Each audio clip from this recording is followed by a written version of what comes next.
All right. Now we're going to talk about brand loyalty. We've gone over your branding. We've talked and helped you craft your brand story. And we're working inside of your marketing systems, inside of your overall business to achieve tax advantage passive income by having your own business and working. And these are the key tools to making sure that your business is not only started, running, but now thriving.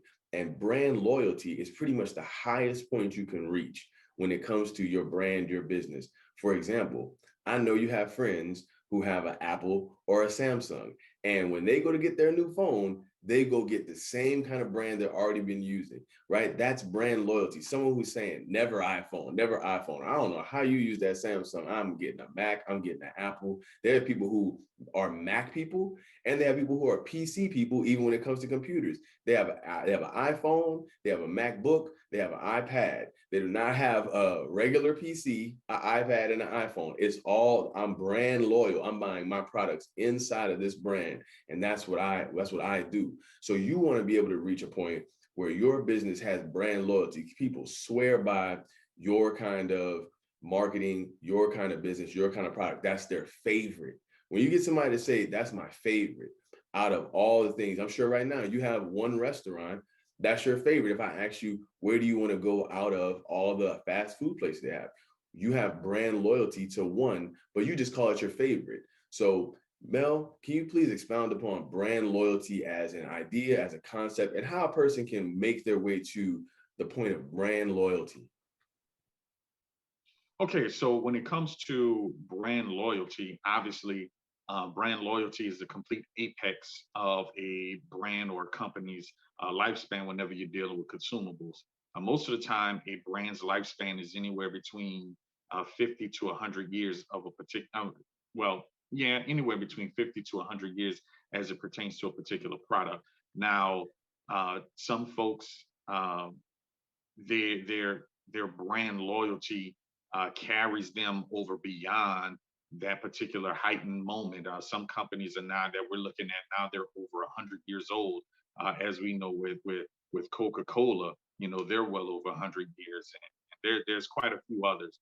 But for the most part, brand loyalty. Once you secure that brand loyalty, then you're going to consume. Then you're going to start to acquire generations of consumers without having to be convinced of your product. Mm-hmm. If I know this premium quality shirt is good, my granddad wore it, my dad wore it, I wear it now, and I'm pretty sure my son is going to wear it. You know why? Because I've been wearing, I get about 5 or 6 shirts a year, and none of them have any rips in them immediately. You know, it takes 50 washes before it even begins to wear. So, and then really and truly, a lot of times brand loyalty comes from a consumer's own ideologies about it. We all know, again, to go back to your alliteration about Apple versus Samsung, most of the time, Apple users or Samsung users, they'll create whatever narrative convinces them to remain loyal to your brand. Okay, and that's exactly what you want to create. You know, if you have a nice restaurant and you create gourmet burgers, you know, you want that. You want the arugula to be so fresh. You want everybody to go home and rave about, man, the fresh arugula on top of this burger just accentuated the the the medium well, and the cheese and everything was almost just like it was just freshly made and just brought directly to my plate. Your customers are creating the narrative that convinces them that they want to come back, and you have to do that with every single product, even if your product is not necessarily something tangible, but if it's a good or a service, you want them to feel like their experience with your business, your brand, is the best experience that they can have, and you don't want them to deviate away from that because they're going to tell the next person, then the next person. But more importantly, they're going to tell their legacy, and they hope that their legacy is going to tell their legacy, and then all of that turnarounds, it turns into generational reciprocation, which is what you want. I like what you said about having that reason, like the arugula or the thing that you talk about that creates the brand loyalty, because people love your product, but they also will love why you have your product. I know when I worked at Whole Foods is a grocery store. I worked there when I was like 17 years old, but the reason why people really came there was because everything was organic. And not only was the food organic, but it made them feel like an organic person, a healthy person, a person that was on the cutting edge of how lifestyle and design was being created and was started to trend. They felt like, well, they have higher prices here, but that says something about me, right? I paid the higher prices for the better food. So I shop at Whole Foods. You know what I mean? That's Something right. like that about your brand, not even just your product, can also create brand loyalty, right? I mean, they're not brands, but there are hardcore Kobe people and hardcore LeBron people, and they have their reason why they're with that guy and will never switch sides. You know, I'm with Kobe 100% because he gonna take the last shot. He's a dog. He's hogging the ball, but he wants all the pressure. And other people are like, well, I love LeBron because he's great. He's been consistent. No one can really beat him. He continues to win, but he's unselfish.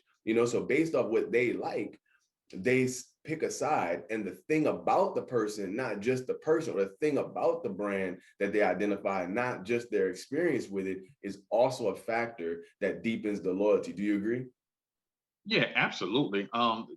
And to give you to capitalize off of what you said, last year I went and bought Mercedes. So we all know the historic loyalty that Mercedes customers have. So even so much to where it's almost a lifestyle just to go and get your car serviced, because of course you're sitting there with other Mercedes owners. So then they start to trade, little subtle stories, or how do you think about this model? And well, I'm thinking about trading this one and I'm going with this model, and they ride so well and stuff. So they start to create, these stories in their head that further reinforce why they need to continue to own a Mercedes. Now, this one here is my first one, but I've been in the company of people, they're on their seventh or on their eighth, Wow. and that is brand loyalty Mhm. at its finest. And the same thing goes for Coca-Cola.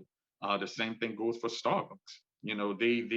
They share their stories, their experiences, everything, and those are the people that's actually going to do a lot of the marketing for you. Yeah. And to go back to that lifespan, once you've achieved that, that's when you have to feel like you'll start to feel like you don't have to do much of any advertising. Granted, advertising and marketing is always going to be needed, but your advertising and marketing budget will see a substantial decrease due to brand loyalty, because it's like, all right, well, I put it out there and they're going to be checking for your product as is. So it's like, where I was spending at one time 200,000 on marketing, now I can spend 75,000 and I'm still going to get the same return on investment due to brand loyalty. Love it. And so just to wrap it up for you guys, the way to create this is the process that we've gone through, beginning with the end in mind, right? You started building your business right in the beginning. You marketed it correctly the way we showed you. You branded properly with the correct principles. And then you kept that going over time. But the most important part was why you're doing what you're doing, so that people could begin to identify and resonate with that, so that they can start to form their cohesion with your brand, their congruency with your product. They can begin to, like you said, make it even part of their lifestyle, to be involved with what you have and what you do. And you become their favorite and something that they rant and rave about because they are that loyal. So thank you, sir, for dropping that wisdom on brand loyalty. Thank you.